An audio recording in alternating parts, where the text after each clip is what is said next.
At the age of 40, my husband abandoned our perfect family, insisting on divorcing me to reunite with his first love. He said life only happens once, and he has regretted it for over a decade. He wants to make it up to her now.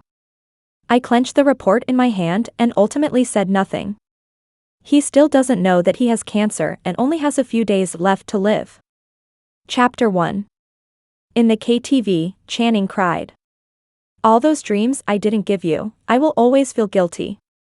He sang, unable to hold back his tears. The room was filled with big bosses, teasing him, saying that CEO Channing was 40 years old and still a sentimental person. Someone joked that Channing really loved me, now buying me the best of everything, feeling indebted. Yes, love makes you feel indebted, no matter how much you give. But I couldn't laugh at all. Because I knew that the person he felt guilty about was not me.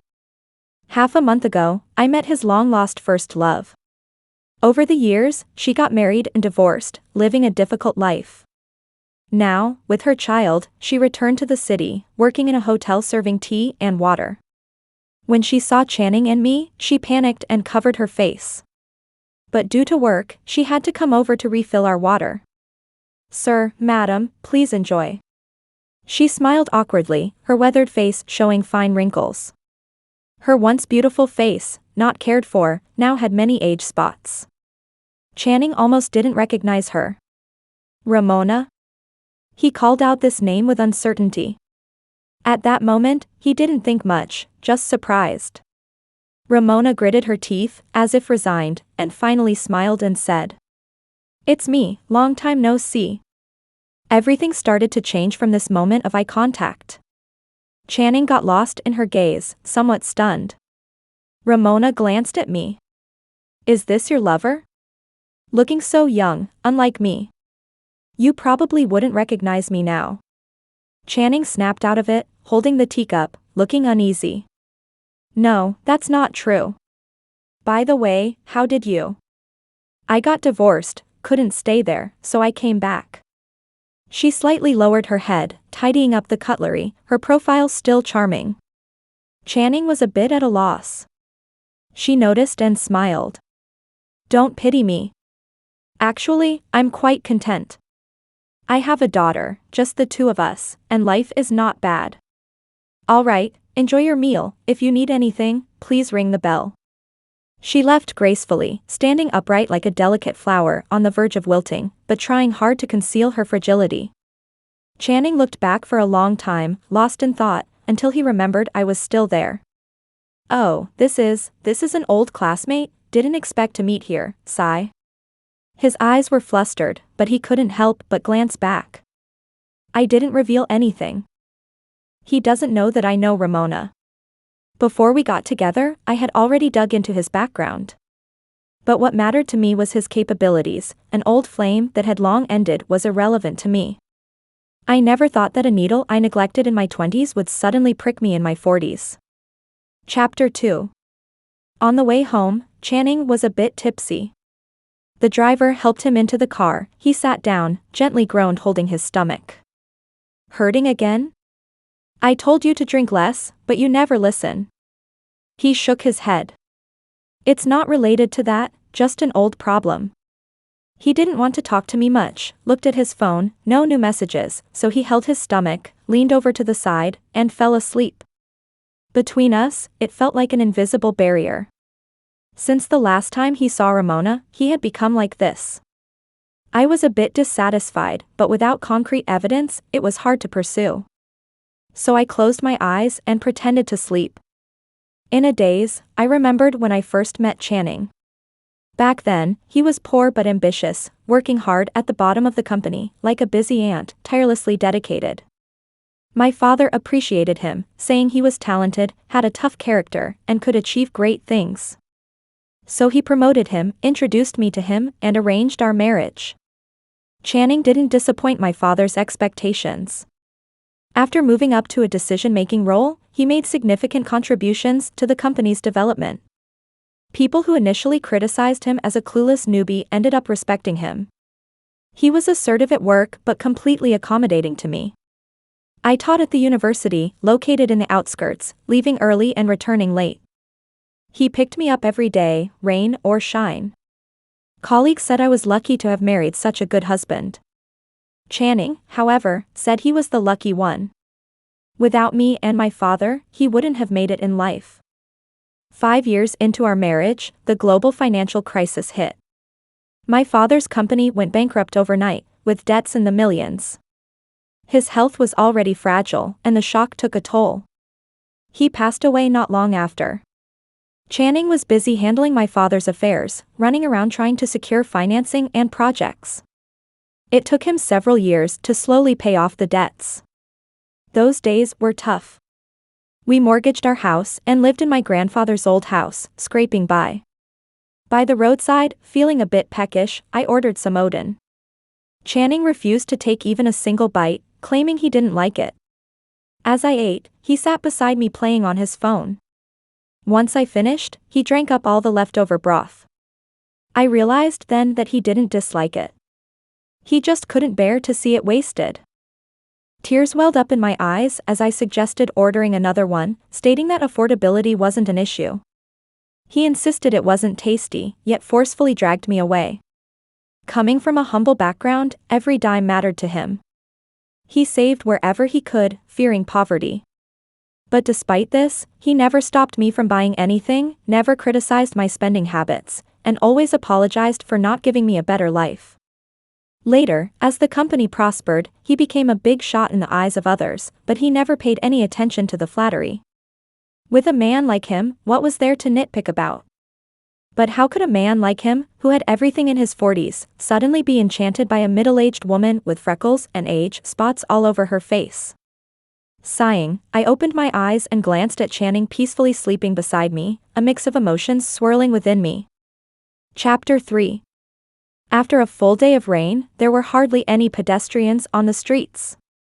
It was already 11 p.m., and in the drizzle, stood a lone figure. As soon as Channing opened the car door and saw her, he sobered up. "Channing." Ramona sobbed, tears mixing with raindrops, streaming down her sharp, thin chin. Channing jumped out of the car, rushing to her side, visibly worried. "What are you doing here?" "I'm sorry." Her voice choked with tears. "I didn't mean to disturb you, but my daughter is being bullied. I don't know what to do, and I only know you." I stayed in the car, observing from a distance. Channing glanced back at me, knowing how awkward the situation was. "Why are you looking for me? What can I do?" He scolded her sternly. "Why are you still like this, just crying all the time? Go home quickly, call the police, talk to the teachers. What's the use of standing here in the rain? If you're sick, who will take care of your daughter?" His words were full of blame, but what I heard was all concern. Ramona sobbed, her shoulders trembling lightly. After a while, she lifted her head with a bitter smile. "I'm sorry, I was just too anxious, lost my head. I'm really sorry for bothering you." She looked at me in the car, biting her lip, a hint of resentment in her eyes. "Helen, you're so lucky to have a good husband and a good family, unlike me, an unlucky person." After saying that, she turned and ran off into the rain, disappearing into the mist. Watching her fade into the distance, Channing chuckled after a long pause, saying, "Crazy." He pretended like nothing happened, even forgetting to open an umbrella as he walked into the residential area, getting drenched in the rain. I got out of the car, silently following him, watching him get soaked in the rain. Until we entered the house, I finally spoke up. "Channing. Don't make any noise, be careful not to wake Julia, she's a light sleeper." I was telling him not to do anything out of line. He had a perfect family, a lovely daughter. Nostalgia for first love was enough, he shouldn't lose his head and do something wrong. Channing understood the hidden meaning behind my words. He smiled slightly. "Don't worry." Then he turned and went into the small room next to the master bedroom.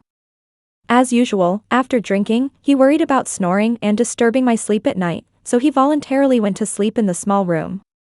But that night, I had a premonition that something bad might happen and couldn't fall asleep.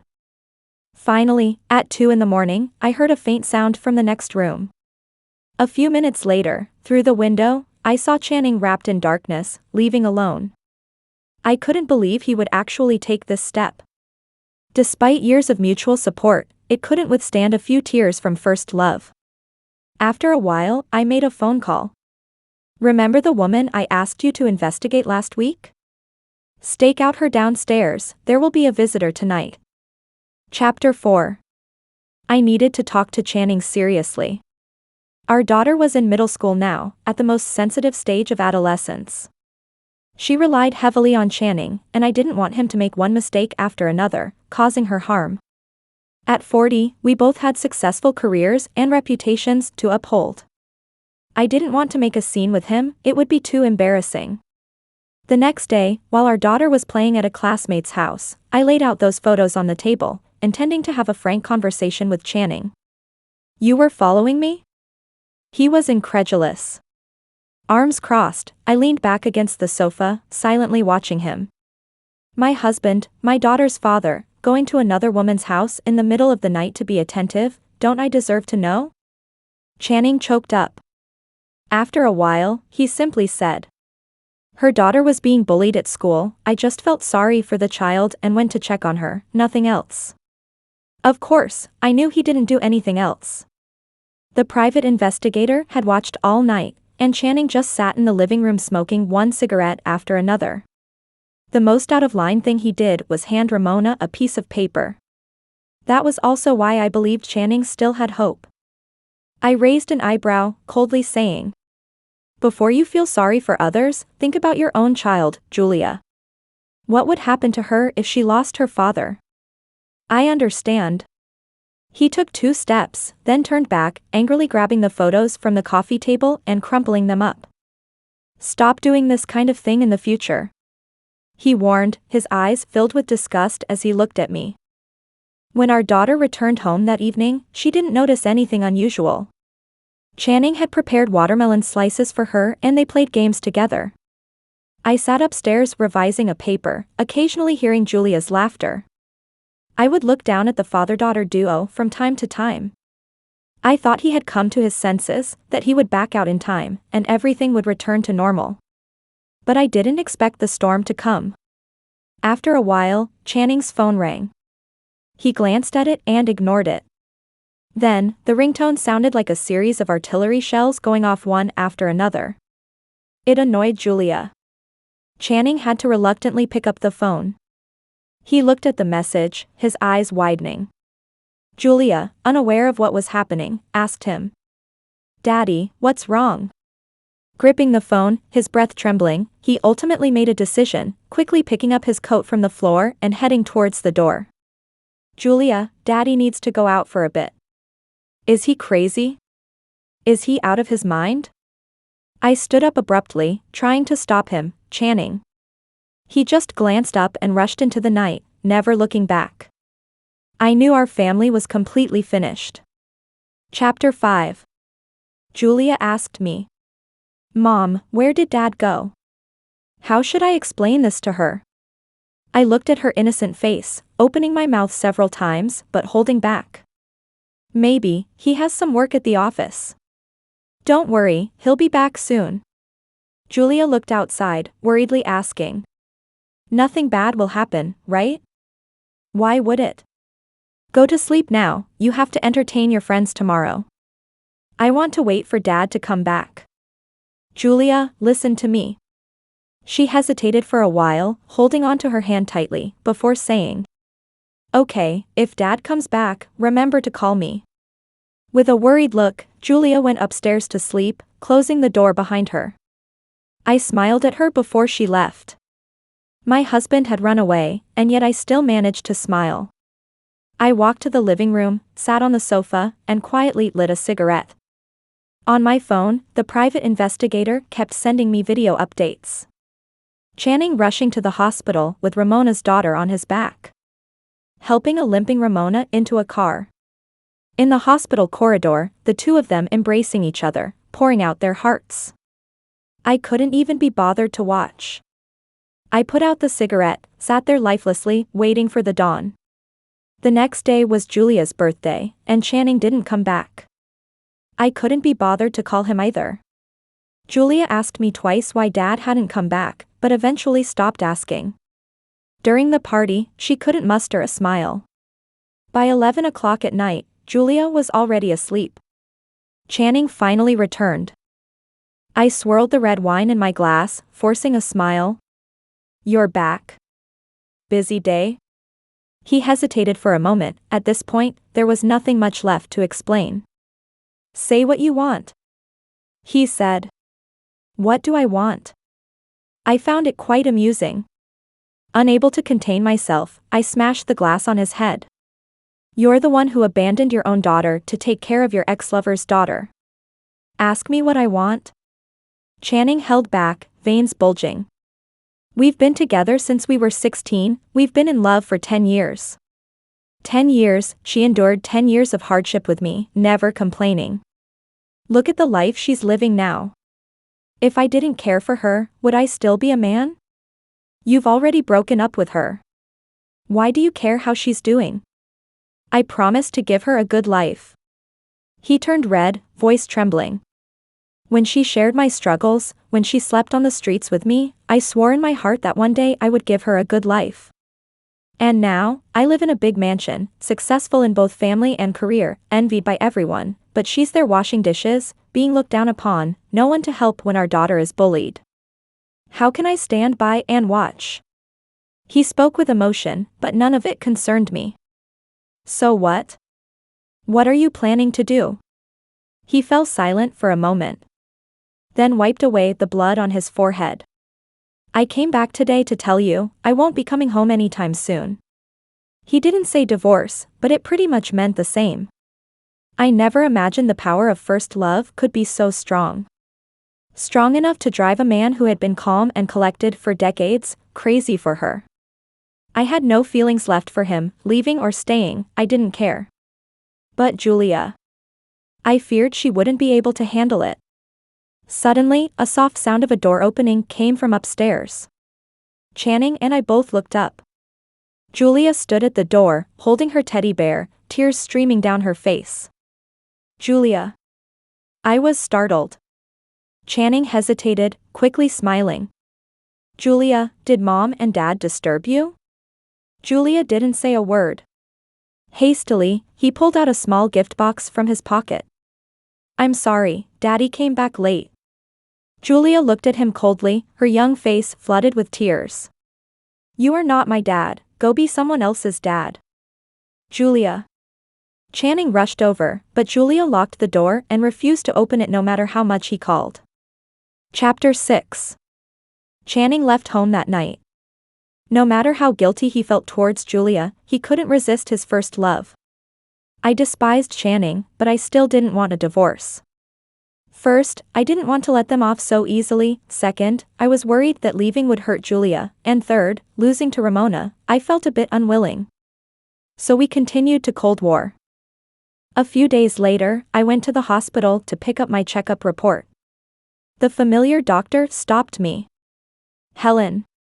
She hesitated for a moment, looked around, and asked, "Is your husband here?"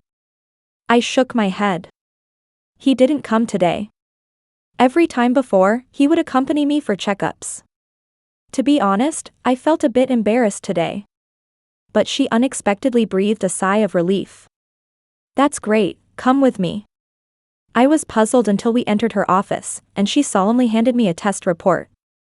It was from last week when Channing had a stomach ache, and I accompanied him for a checkup. I looked at the report, my mind went blank. Pancreatic cancer? Late stage? The doctor sighed.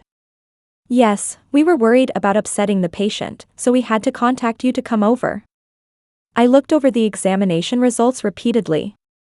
Channing always had stomach pains, but he never wanted to listen to my advice to go to the hospital for a checkup. He attributed these pains to the stomach disease he developed from eating cold buns when he was young. After dragging him to the hospital for a checkup last week, he didn't even bother to care about the results. He had no idea that death was near. After a while, I asked the doctor, "Should I tell him?" She said, "Some patients, after knowing their condition, will actively seek treatment, which helps recovery." But there are also some who, due to mental stress, worsen their condition upon knowing. We don't know the patient's personality, so whether to inform the patient or not generally depends on the family. My suggestion is to gently let him know. However, before she could finish, my phone rang. It was Channing. Sorry, I need to take this call. I walked to the stairwell and answered.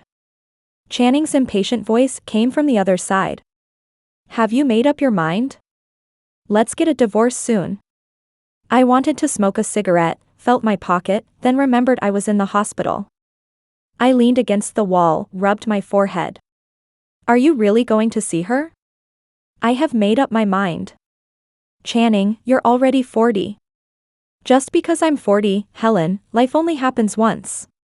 I've regretted half my life, and I don't want to regret the rest of it. I want to make it up to her. Regretted half your life? I couldn't believe it and confirmed with a chuckle. Channing, have you been pretending all these years we've been together? He fell silent for a moment. Helen, I appreciate your dad, and I appreciate you, but I feel like I've paid off the debt I owed you all these years. I know you've never thought much of me, so from now on, let's just go our separate ways. I was shocked. I've never thought much of you? For all these years, have I ever said that to you? When your parents were sick or passed away, I was there taking care of everything. And you say I've never thought much of you? A sardonic laugh came through the receiver.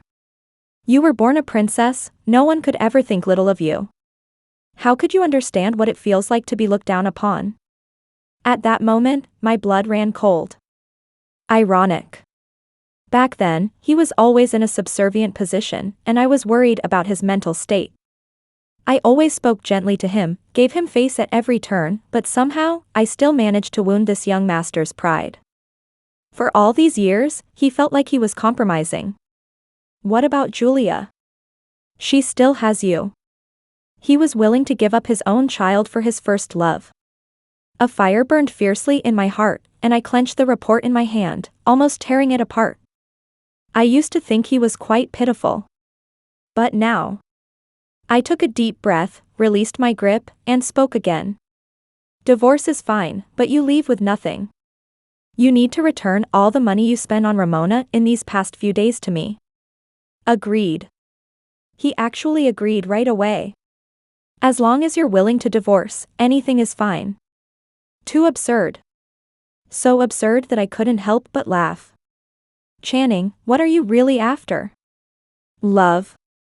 From 16 to 26, we shared cold buns, slept on the streets, and dreamt of the future together. You wouldn't understand. How touching. To hold on for over a decade, to give up everything for that love. If I wasn't his wife, how much more moving would this story be? Chapter 7. When I returned to the doctor's office, I had regained my composure. Doctor, what were you about to say earlier? She looked up. Oh, I was going to say, your husband's illness can't be delayed any longer. It needs to be treated as soon as possible. If it's put off any longer, he might have at most 6 months to live. I nodded and shed 2 tears. I understand. I will take him to the best hospital. I have to cure him. Chapter 8. Leaving the hospital, I hid the report, pretending nothing had happened. Cancer? Who has cancer? I have no idea. Everything was arranged properly. The only thing I didn't know how to face was Julia. When I returned home at night, Julia was sitting on the couch watching TV. In the empty living room, she sat quietly, alone, like a doll. She didn't turn to look at me, and I didn't call out to her. We just stood there, frozen. Finally, she turned around with tears streaming down her face. Mom, are you and Dad getting a divorce? My heart was breaking. She had been so heartbroken these days, unwilling to face it until today, when she finally dared to confirm with me. I rushed over and hugged her. I'm sorry, Julia. She cried for a long time, then shook her head. It's okay, Mom. Do you know, at school, I've always been proud, but my pride isn't because our family is rich, it's because my dad has always been so good to my mom. I like Dad because he liked Mom just like I do. Now that he doesn't like Mom anymore, I don't want to like him either. Her face was young, but her eyes were cold, losing the innocence she once had. I felt relieved yet heartbroken. My divorce with Channing had still hurt her. Chapter 9. On the day Channing and I went to get our divorce certificate, Ramona showed up too, with a daughter who resembled her 7 parts. These days, she had been scheming behind Channing's back, but today was the first time we faced each other head-on. Perhaps to lift her spirits, or perhaps to celebrate our divorce while asserting dominance, she deliberately wore a red coat. However, the effect was quite the opposite. The coat made her look both tacky and vulgar. But some people liked that. Channing noticed me looking at her and stood in front of me as if facing a formidable enemy. "Helen, I'm the one who insists on divorcing you, don't come at her for it." I almost rolled my eyes. "You're overthinking it, she's not even worth my time." I walked into the Civil Affairs Bureau with my bag, and Channing finally relaxed and followed. The divorce procedures were completed as usual. About to embark on a new life, he could hardly contain his excitement. After receiving the divorce certificate, he turned back to smile at Ramona. I looked down and carefully examined our photo.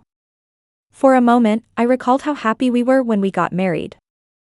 14 years had passed in the blink of an eye. It was truly nostalgic. "Channing," I called out to him. He turned around, thinking I was going to make things difficult for him, looking tense. "I've already left, what more do you want?" In reality, I just wanted to say, I hope he doesn't regret it. However, seeing how eagerly he wanted to draw a clear line between us now, there was no need. So I just smiled and said, "I wish you both happiness. In your remaining, short life, enjoy it to the fullest." A touch of red appeared in the corner of my eye. No woman can tolerate her lover being alone with his ex-wife. Ramona approached with her daughter. "Channing." She linked her arm with his, breaking the deadlock without a fuss. "What are you two talking about?" She looked at me, smiling without sincerity. I calmly said, "Nothing, I was just wondering when you two are planning to have a wedding." Soon, I was thinking of taking it slow, but Channing kept pushing, as if afraid I would run away. She smiled happily, looking at me, subtly raising her eyebrows. "Helen, thank you for giving back this wonderful Channing to me." It was the smile of a victor, seemingly plain but full of aggression. For this moment, she had put in a lot of effort. Every seemingly casual word or action used to approach Channing had been meticulously calculated by her. Now that she had achieved her goal, she must be feeling very satisfied. I didn't respond, just looked at Channing. For the first time in so long, I carefully observed him. He had lost some weight, his complexion slightly yellow, his hair styled neatly but inexplicably emanating fatigue. Most people would think he was just tired, but only I knew the real reason behind it. I averted my gaze and looked at Ramona, gently advising. "He has a stomach problem, remember to have painkillers ready at home." In her eyes, I was a pitiful creature abandoned but unwilling to let go. And her lover completely stood by her side. This intensified her sense of victory. So she smirked, her eyes smug. "Don't worry, I understand Channing better than you. Goodbye, Helen. When Channing and I get married, you must come." She walked away like a proud swan, head held high, leading Channing. After going out, Ramona's daughter asked Channing with a smile. "Uncle Channing, can I call you Dad from now on?" Channing chuckled. "Of course you can." The girl was overjoyed. "Yay! I have a dad now. They won't dare to bully me anymore." They held hands and got into the car together. Looking at their backs, they truly seemed like a happy family of 3. Unfortunately, as happy as they were now, it would all collapse in the future. Silently, I put the divorce certificate into my bag and walked out of the Civil Affairs Bureau. In the glaring sunlight, I saw a slender figure. Julia? At this time, she should have been playing at a friend's house. She didn't know when she arrived, or how long she had been there. After a moment's pause, she walked over, her cool little hand holding mine. Mom, I'm here to take you home. I'll protect you from now on, okay? My heart was filled with mixed emotions, and my nose suddenly felt sour. I tried to hold back my tears and nodded, okay. Mom, don't cry. With Julia by her side, Mom won't cry. Before getting into the car, Julia glanced in the direction where Channing had disappeared, her expression indifferent. As if that person had nothing to do with her anymore. Overnight, she had grown up, never to be heard again. Chapter 10. After divorcing Channing, he started a new company.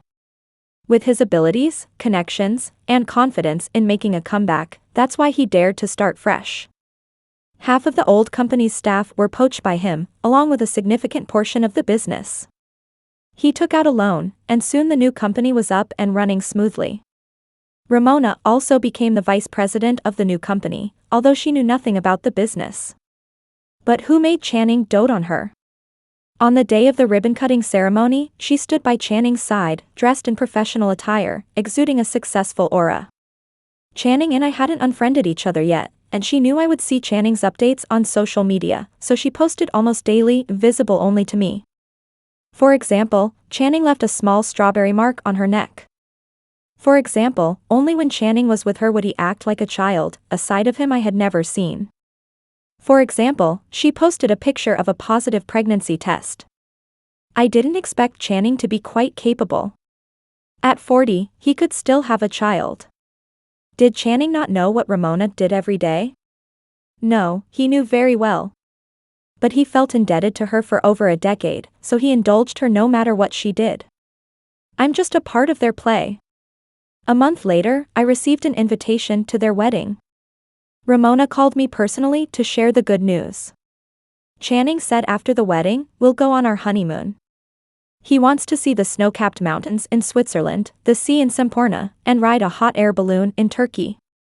I thought she must know that when Channing and I got married, he used being too busy with work as an excuse to not go on a honeymoon with me. That's why she called to boast. But she still didn't know that the building was about to collapse.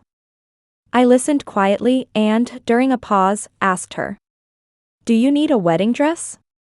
The one I wore when I married Channing is still there, cost $800,000, it's so beautiful, haven't worn such an expensive dress before, right? Want to borrow it? She hung up the phone immediately. Boring. Chapter 11. People around me ask why I'm not angry at Channing and Ramona's provocations. They pity my misfortune, they anger but I don't retaliate, and some even ask if I want help to ruin Channing's new company. I simply smile peacefully and say, no need. No need, the higher they fly, the happier I am. A few days later, Channing and Ramona held their wedding in Sonia. I dressed discreetly and attended secretly. The wedding was arranged on the most beautiful beach, very dreamy, with a lot of thought put into every detail from the decorations to the cutlery. Among the guests, besides some familiar faces, there were also some of Ramona's poor relatives. They were invited by Ramona to witness her dream wedding.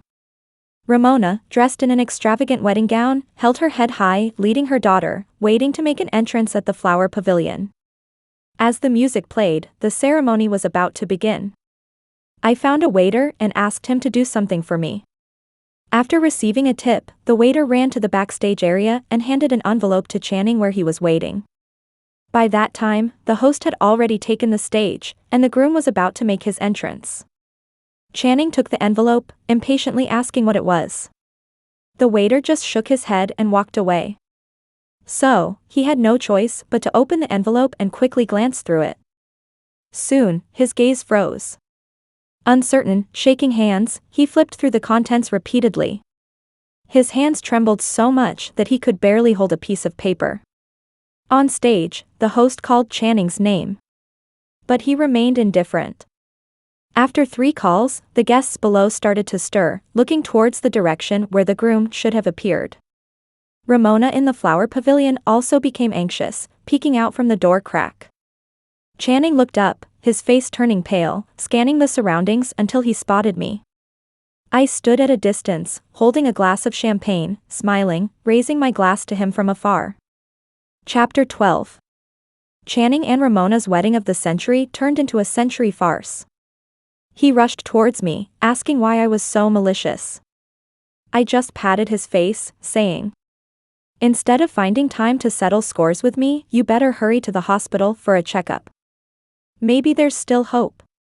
He was so angry that he fainted and was hastily taken to the hospital. Ramona lost a high heel, her makeup running, looking dirty like she had been through a trash can.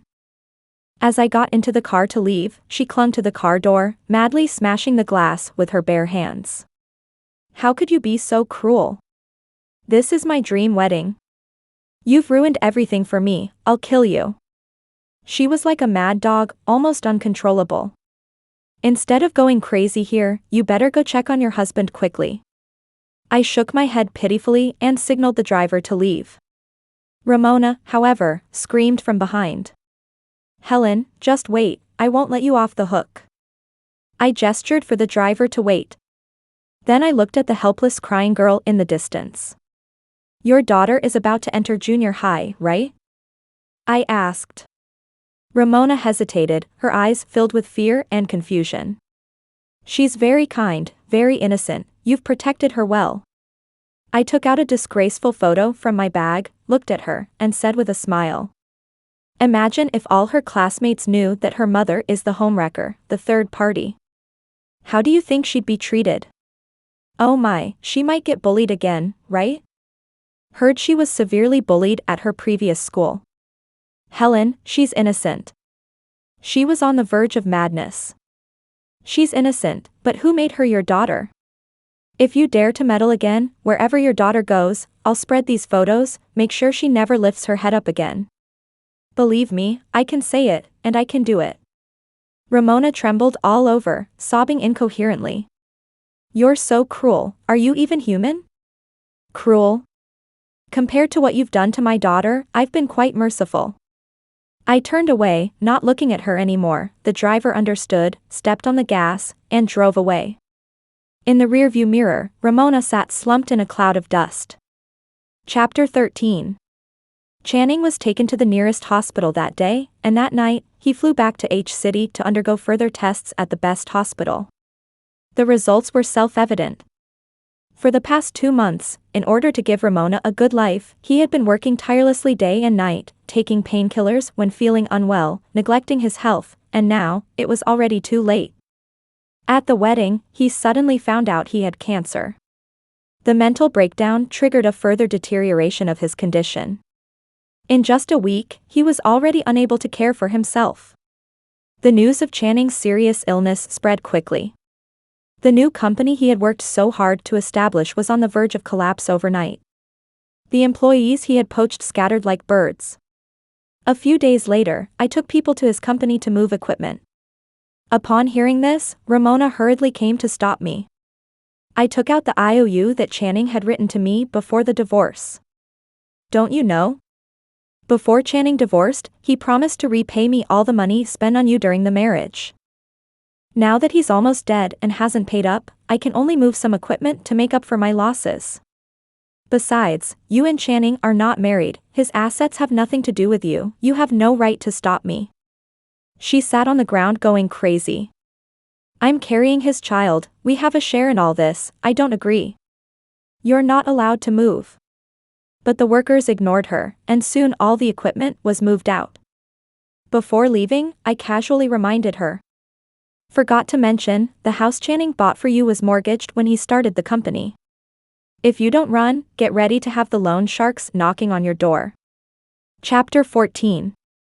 Half a month later, I went to see Channing again. He had lost a lot of weight, but was actively cooperating with treatment, fighting against cancer. When he saw me, he no longer held any resentment, just determinedly said, "Are you here to see me fail? You might be disappointed. I won't just die like this, I will get better. I will go on a honeymoon with Ramona, I will witness our child being born and growing up." I looked at him with pity. "But Ramona has already aborted the child." He froze, disbelieving. "You're lying. How could Ramona possibly abort our child? What reason do I have to lie?" I smiled. My people saw her go for surgery last night, and this morning, she has already left with her daughter. It's impossible, Ramona wouldn't do this, she wouldn't. She promised to always be with me. Trembling, he took out his phone and called Ramona. It kept going to voicemail. He couldn't believe it, calling and messaging over and over. Until finally, his hopes were dashed, he sat on the ground, silently weeping. I shook my head, turned and left. The next news I received about Channing was a month later. He was nothing but skin and bones, he called and said he wanted to see Julia. Alone and desperate, he finally began to repent, yearning for forgiveness. But Julia didn't want to see him. She was leisurely digging for crabs by the seaside, indifferent. Doesn't he have a daughter? Go find her, why come to me? On the other end of the phone, Channing cried out in pain. 3 days later, he passed away in the hospital, with no one by his side. And my daughter and I were flying towards the next destination. The future shone as bright as the sun.